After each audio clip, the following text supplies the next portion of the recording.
start with the beginners. No. Is everybody here?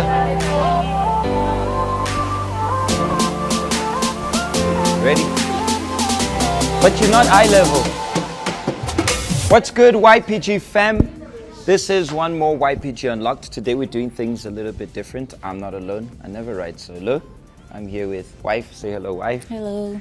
And I'm here with the Park Station YPG mentors. The mentors are here today. I don't know why they're acting stuck up and they're acting like, you know, they're well behaved.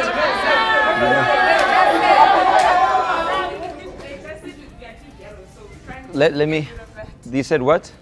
They just said we are too ghetto in Park Station, so we're trying to get used to that. Speak for yourself. Aye. Speak for yourself, aye. So, you are denying that there's ghetto-ness here in Park Station? No. How can you say that? I have two visitors. I have here Lundi from East London. Send a shout out to your family there. They're watching you, your East London family. Yeah, how's it going? Ninjani lapo, ni sharp. So, do you agree with the statement, Park Station? What are the vibes that you see here? Nah, from what I've seen, I could say that there's a lot of ghetto. There's a lot of ghetto. Yeah. And what about vibes? Too much, so too much. Too much of it. Okay, that's what matters. We've got here Alex, who's visiting us from Soweto. He's from the capital city. Yes, shout out. I just wanted to spark up something here. I just wanted to see something. Shout out to Soweto. First of all, shout out to Soweto Main Church, Dobsonville, Mirafe, El Dorado Park, all the churches in Dobsonville. Yeah, we have the vibe and also the source. Okay. Modern Park Station, I think.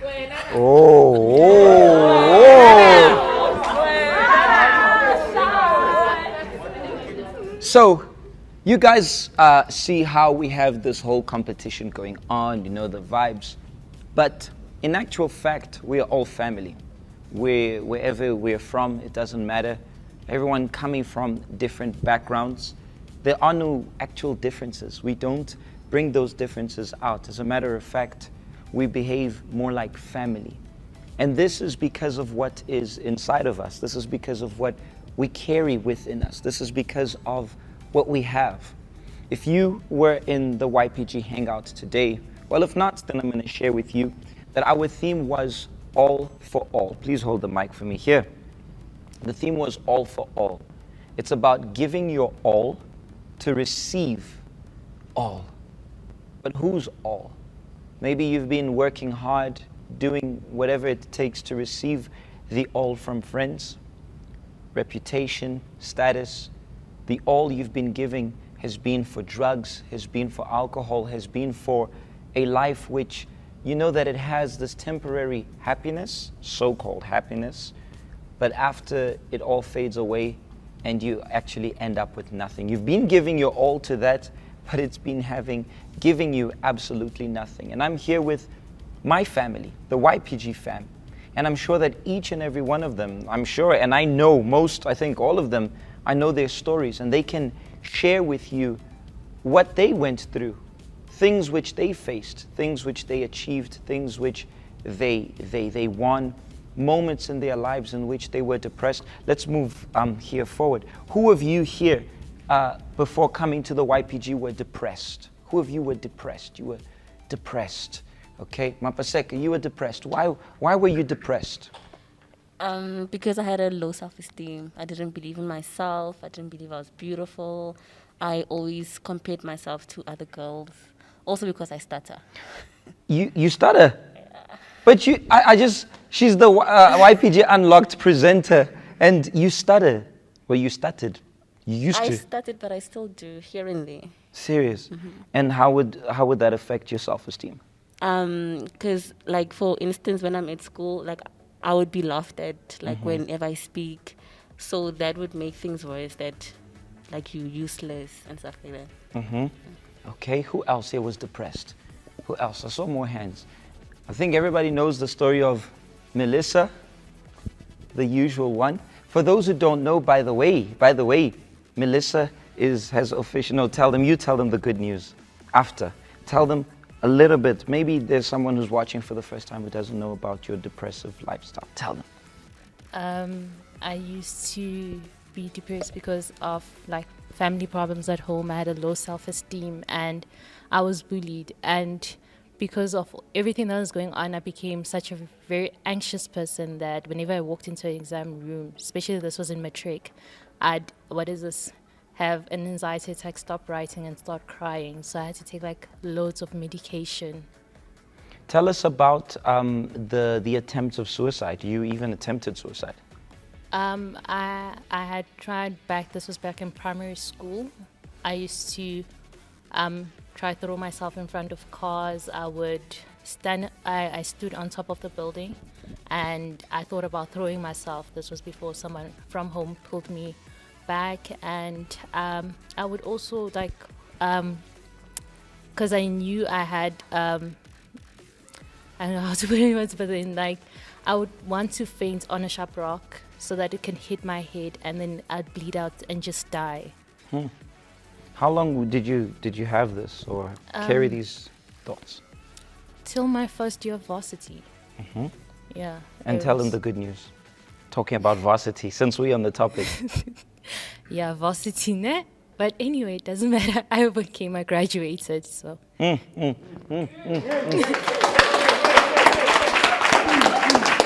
Who else here you would say, PJ, I never believed in myself. I never thought I could get to where I am today. Who of you? By the show of hands. Caroline, why not? I was actually told I wouldn't by my own mother. So at some point, because I was always different, I acted different when it comes to other kids. I liked different things. And with everything that was happening, my mother told me straightforward that you will not end up anywhere because of the life that I was living. But today, I actually am quite everything that I was told I'd never be. I have made something of myself, and I know the definition of independence. Okay. Who else here you were told maybe, or you never thought you could succeed in life? Okay. We've got Lundu here from East London. Because of the background that I grew up in, because when I grew up, I had both of my parents addicted. So that upbringing of them both addicted, so it made me to think that I all think about the negative things of myself, because I had friends, they had a better life. Their parents, they could afford to buy things for them. So my parents, they were not uneducated, and so most of the time they didn't afford to buy me things. So I had friends who would come to me and say they had bicycles. So I never owned a bicycle. So whenever I would see them riding a bicycle, owning a bicycle, so I would wish, but I knew my parents wouldn't afford that. And the friends I had, some of them, we were young, but now that they're matured, some of them, when I see them now, they're addicted, and I don't want to call them para or something. Yeah, but I could say that when I see them now, they're dirty on the street. When they see me, they kind of give me some respect. But I don't see myself better than them. But because I do sometimes say, not like I'm proud of how I grew up, but how I grew up, it kind of made me it made me matured of the challenges I faced. My parents being addicted, yeah, they both passed away. But that also made me to be matured, the whole process of me growing up, of the situations at home. So it made me to be able to think on my feet. When you look at yourself today, what do you think of yourself? I look at myself most of the time. Most of the time when I look at myself, I cry a lot. Most of the time I think of my situation. And I mean today, I mean now. Now? Yeah. I'm proud of myself. I don't want to lie. And I think. So do you cry now? Not really. Good. Not really. But sometimes I get emotional just, but I get proud of myself and of where I am. Yeah, my family was in the church, so some of them, but my parents were never in the church. So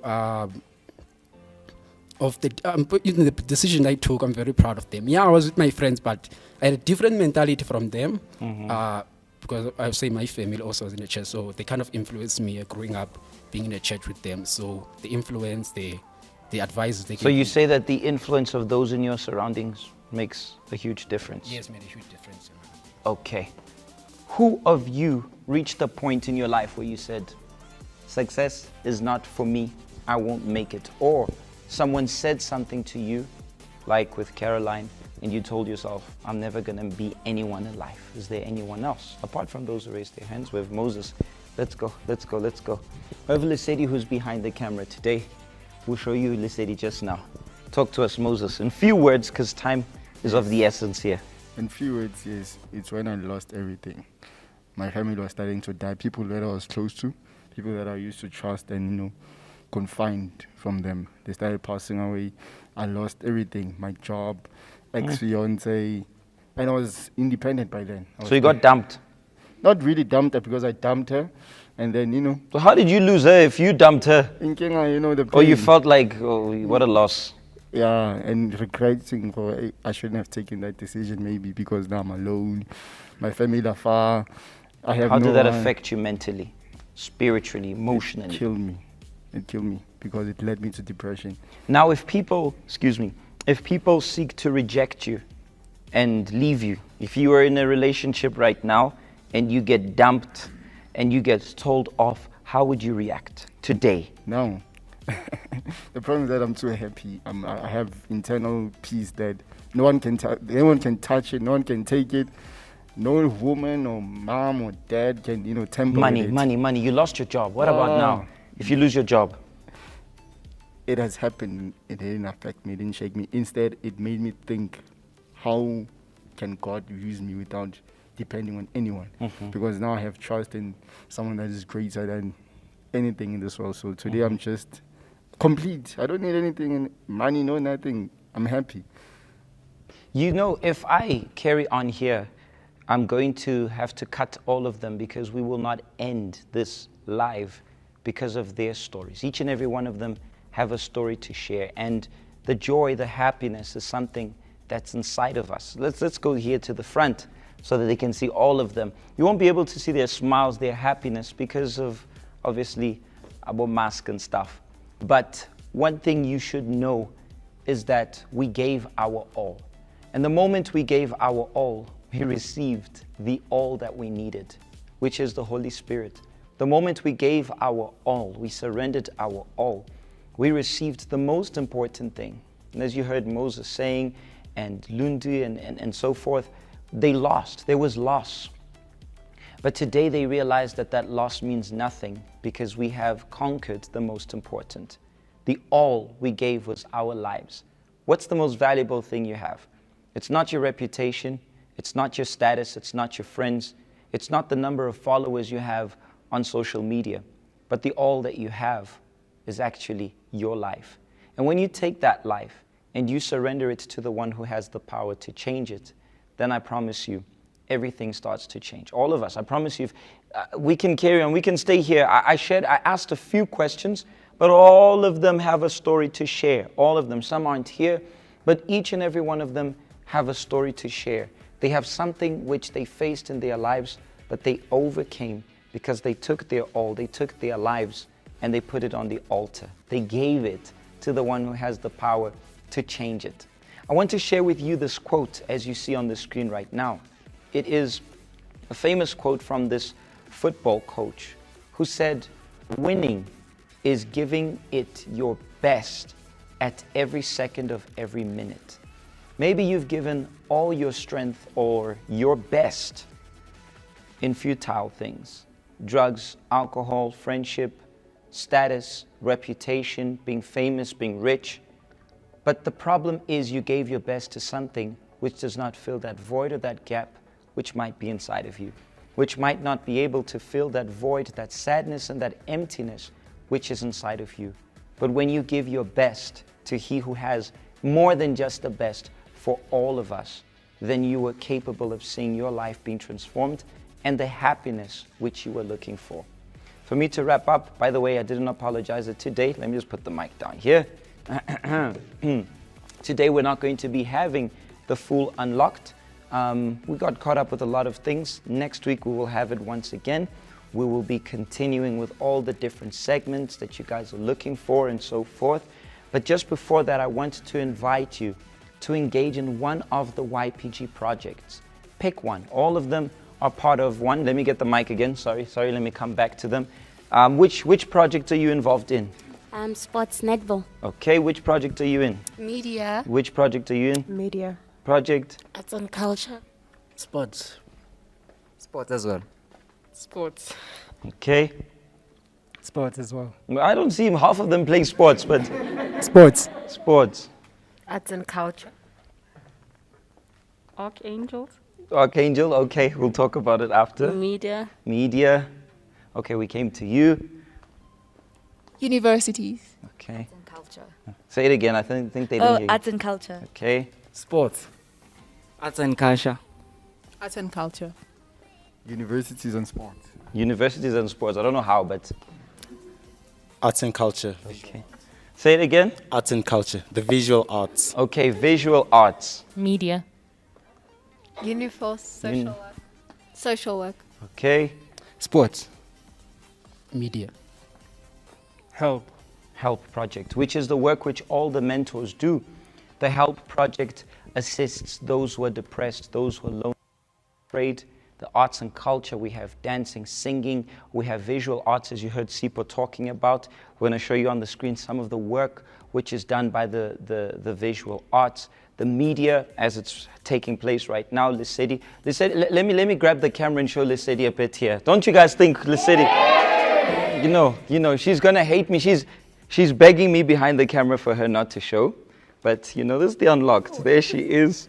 Okay, done. So that's the work of the media, those of you who want to learn videography, photography. It's very basic what we teach, but I promise you it keeps you busy and shows you your talent. We've got the sports, football, netball. Here in Park Station, we even have volleyball, and we've got chess for the brainies. The universities projects. Tomorrow, we are going to start a huge work at the Wits University. You guys will just see the pictures of what's going to be happening. That's under the universities project. The school visits, which we do, and by the way, we've been doing amazing work along with the SAPS. So each of this, you can get involved. The Uniforce, you like to help people, you like to assist people. The Archangel, in conjunction with the Help project, for those of you who were once here in the YPG and you lost that vision, or for some odd reason you got discouraged, you can be part of this family. You are always welcome. I think that's it from my side and from everyone else. Yes, anybody want to say something? No? Of course we're going to do that, guys. You know, of course we are definitely going to have to do it. But if there's anything that you guys need, get in touch with us. You see your deeds, our deeds, at your screen, on your screen right now. Get in touch. Do you need our help? You don't have to suffer alone. Give it your all. And by the way, you see the helpline? It's toll free. So for those of you who say, I don't have airtime, no, there's no need for airtime. It's a toll-free helpline. And someone like myself and like one of my colleagues who overcame will get in touch with you, will holler at you, and will assist you. And by the way, I would just like to inform any one of you, if you don't know, if you are not aware, we want to make it clear to you. And if you do know, it's important that we remind you that in the YPG, we got too much stores. In the YPG, we got too much stores. We are out of here.